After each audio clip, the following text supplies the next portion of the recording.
Hello, everyone. Welcome to another installment of SBIFF Film Talk. My name's Audrey Arn, and I am joined here by the director of Tino, Robin Hauser.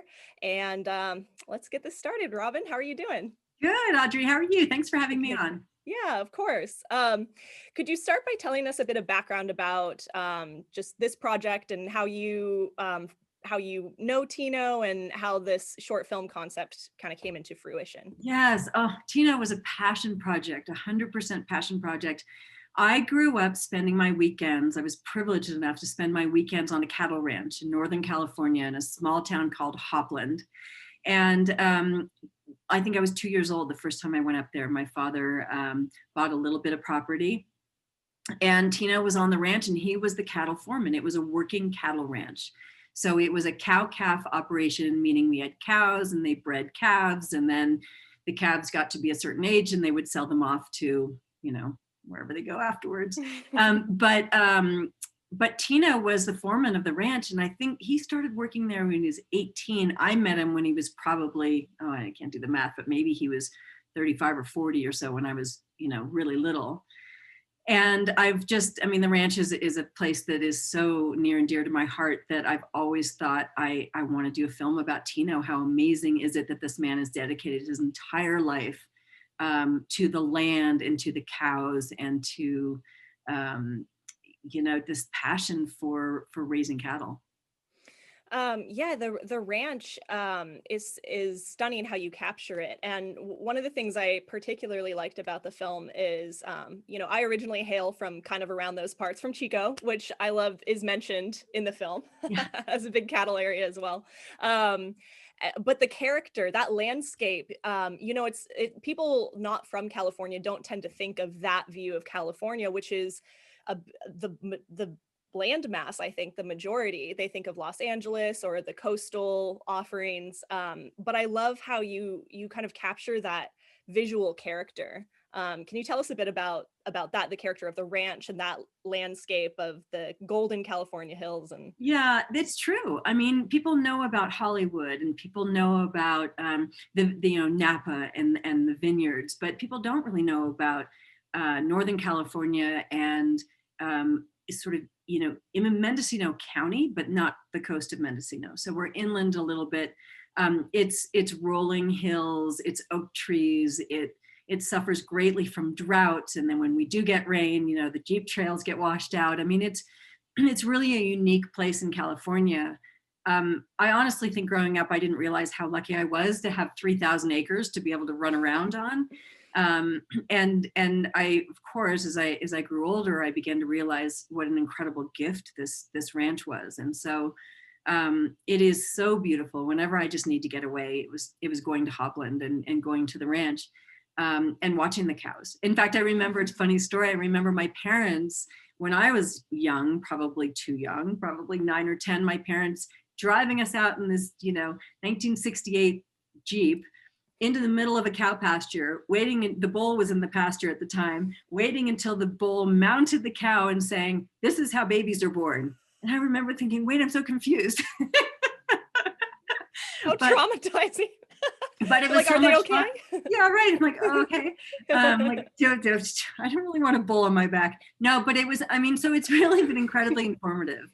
The ranch in so many different ways. But so your point, how was I going to capture this in a short film?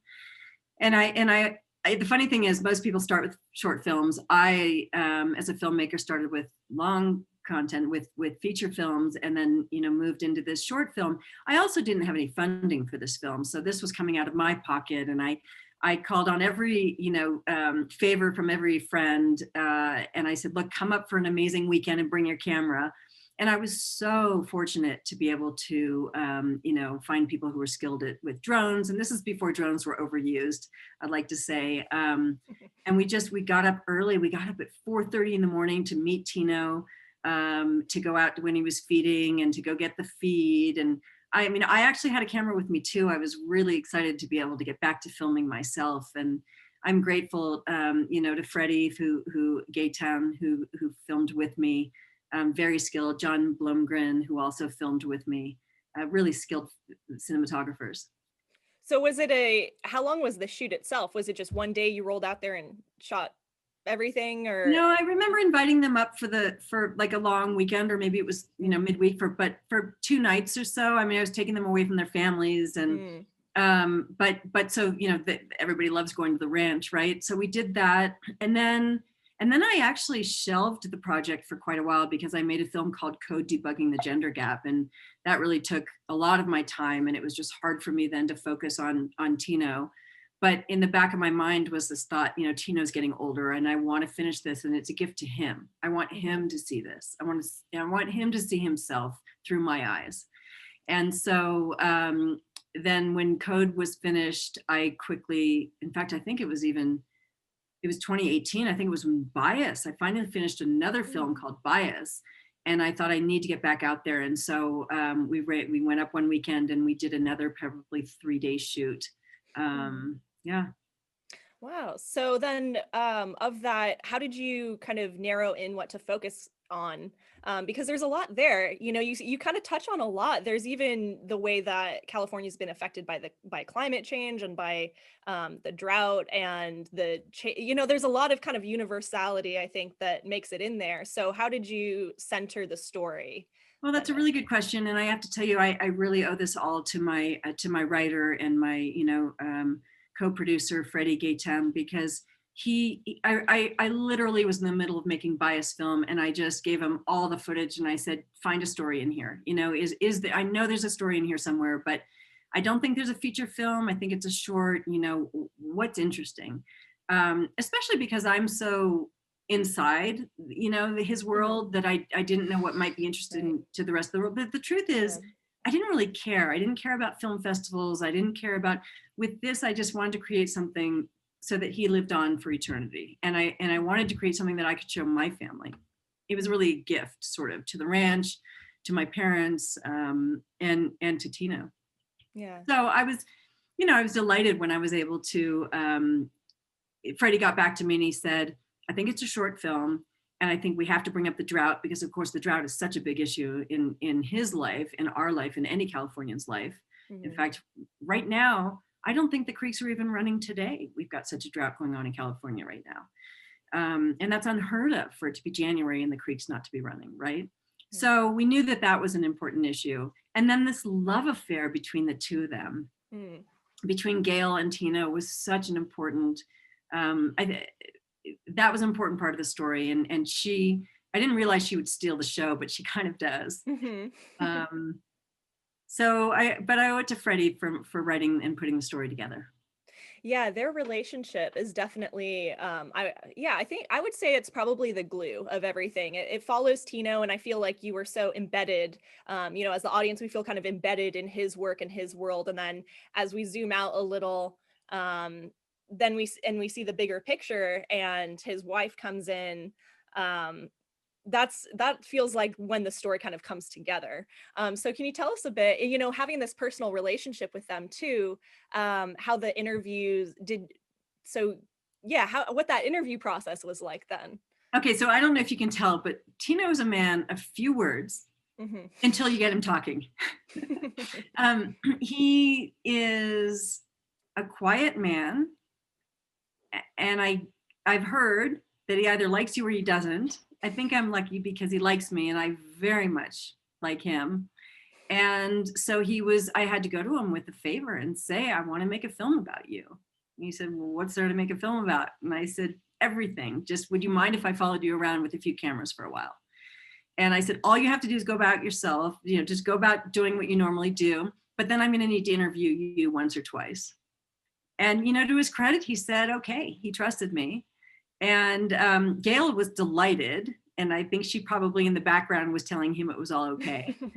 And yeah, I love those interviews. I actually love the way it was shot too. We were in the barn with Tino, and he's such a I think anybody that just looks and listens to him knows what a loving man he is, and how much he cares. He cares about that ranch. He cares about his cows. He loves and cares about his wife, of course. And Gail has been there by his side the whole time. And it's just, to me, it's such, I mean, you can see I get emotional about it. I mean, Yeah. it's such an incredible story. And there's so much, I mean, there are stories about rattlesnakes in the hay. And I mean, there's so many stories that I wasn't able to tell. Um, but I'm glad I was able to tell a story anyway in the end with him. Yeah, I like the I think it also tells us a lot about them, the animal characters that we see and the significance of animal and I think just their love of the land, plays into that a bit. But yeah, could you tell us about the featured animal characters because they're obviously so dear to Gail and Tino? Yeah, cows aren't the smartest of animals, right? And yet and I love what Gail says about, well, first of all, her, how she says that most people have a picture of their, child on the phone, and they do Yeah. have children between the two of them. She says, I have a cow, Ruby Yeah. Red Dress. Yeah. But they do, I mean, they know which are their, heifers, and they know who's going to bear, a calf that season, and they watch it and they care about them and they feed them every morning. And just as Gail says, just because everybody else is off for Christmas or for Easter or for, Martin Luther King Day doesn't mean that the cows are off. I mean, you still have to feed them every single day. Mm. And to think about the transitions that they have gone through, the transitions that Tino has gone through. When you think about it, first it was just, well, we had permanent pasture. We just watered this pasture and we had hay all season long. And we had no problems. And then they decide that they're going to make that and plant grapes there. But what happened to his pasture? It's gone. So now he has to worry about how is he going to feed the cows, and the feed is so incredibly expensive. So I really wanted to show what he goes through and how difficult that is, that was for him and these decisions. But those cows are the character. They're their children in a way, Mm. right? Yeah. And think about the fact that they see the heifers give birth, and then they have to, raise these calves, and then they auction them off and sell them off. And there's definitely sort of an attachment detachment that they have to go through. That's, I'm sure, Yeah. difficult, but they've gotten used to it. Yeah, that was interesting to see, and it's nice to see too because when we think of the cattle industry, it's not ranching, it's not ranching like this. It's there's different associations I think sometimes that can be had when you think of that industry, and here we see kind of the timeless care of animals and cooperative nature and yeah, cooperativeness between man and animal in this. And Yeah, exactly. I mean, this is yeah. really sort of, in my mind, ranching as it should be. I mean, it's not a huge, um, just where you have thousands of cattle and they're being shoved through, these small gates and everything. They're They're not just a out to commodity. pasture, right? I Yeah. mean, these cows have, acres and acres to feed on and to roam, and they're really happy. And I think that does make a difference, and there's this whole discussion and argument about sustainable farming and sustainable ranching, and I think that there's something to say about this. It's also, a story about how the, small town rancher has a really difficult time, and how does he survive? How does he Yeah. make his ends meet? How does he survive? It's not easy. It's incredibly difficult. Yeah. Yeah, absolutely. Yeah, so I mean, with your other films, I know with Bias, that was also kind of a personal, you have yourself in the film. In Tino, you're not in the film yourself, but it's this family, you have the personal connection. Um, as a filmmaker, is that something you lean towards or lean into? Is that kind of personal narratives, or is it um just the You know, circumstances of those projects? well, very much the circumstances, I think. When I Mm. set out to make Bias, I had no thought of putting myself in the film. I'm more comfortable behind the camera than in front of it. Mm. And yet, making and for your listeners that don't know about Bias documentary, it's available on Amazon Prime. I just realized really quickly, I am a privileged white woman that grew up in Pacific Heights, San Francisco. So who am I to tell this story unless I'm willing to expose my biases or discover what my unconscious biases are?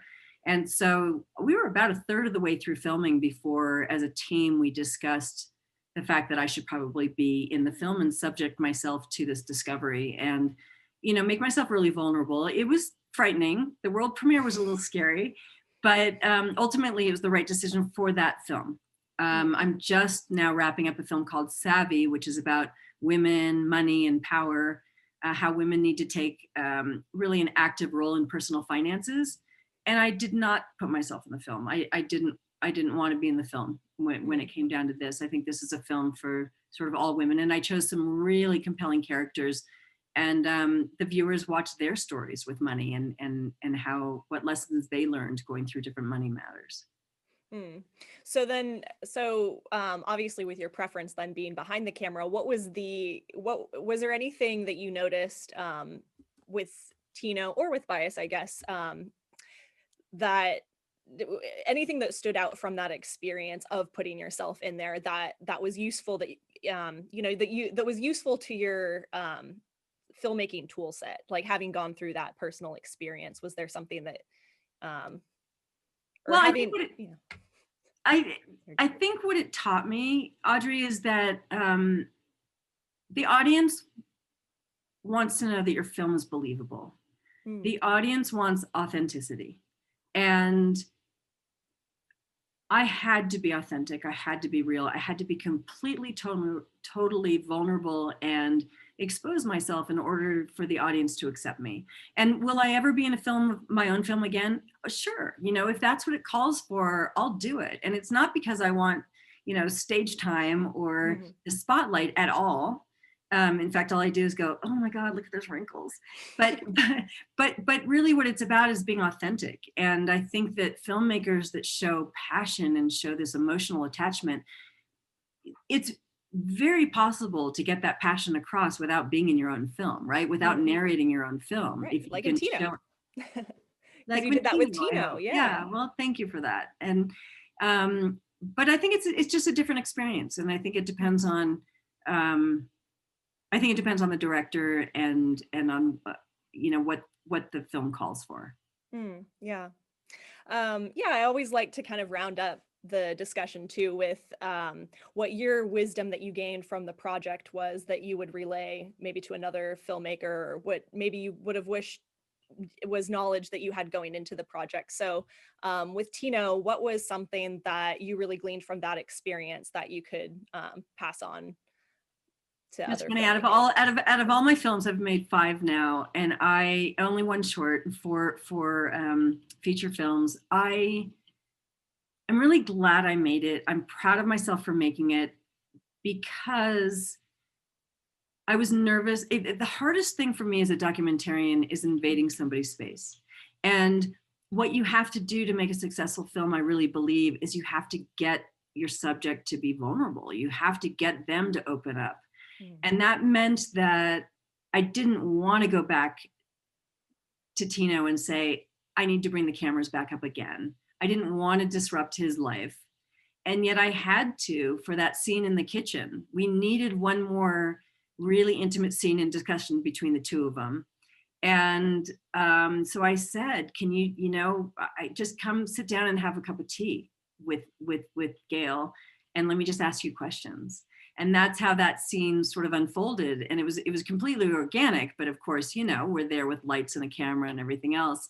And I cringe as a filmmaker or as a person. It's not even as a filmmaker, because a lot of filmmakers are like, we'll just barge in there and film them doing their whatever they're doing. And I'm always like, oh, but they're having dinner. Oh, I don't want to bother them. Oh, wait, totally. they're just waking up. He's in his pajamas. Yeah. I have to get over that. You have to get over that. You have to respect your talent or your subjects, but you have to get into their intimate space if you want the audience to feel like they're into something special, right? If Mm, they're privileged because they've gained access to this really intimate moment. mm. And that was hard for me because they were personal friends, right? But I'm really glad I pursued that in this case. Yeah. That's lovely. Well, that's kind of the authenticity, like with putting yourself in your other film. It's that authenticity I think you're talking about. Oh, that's great. Well, Robin, thank you so much for joining us, for sharing your film with us and talking with us tonight. And then, what else do you have? I know you just said you have Savvy in the pipeline. Is there anything else that you have coming up that That, where can others find you? yeah, well, so just Finish Line Features is Finish Line Features is my finishlinefeaturefilms.com is my website. My projects are up on there. Making a film in the middle of COVID was not easy, but I am delighted to say that we're just about to sign off on musical score. We're in full on in post. And I am so excited to be finishing this film because not only was raising funds for it difficult, but I'm so grateful to the people that supported it. But Savvy Documentary, I'm really excited about it. It's a film that's very informative to really anybody that sort of has taken a backseat to their personal finances, and it's a little bit of a kick in the butt to get going with starting to invest and think about your future.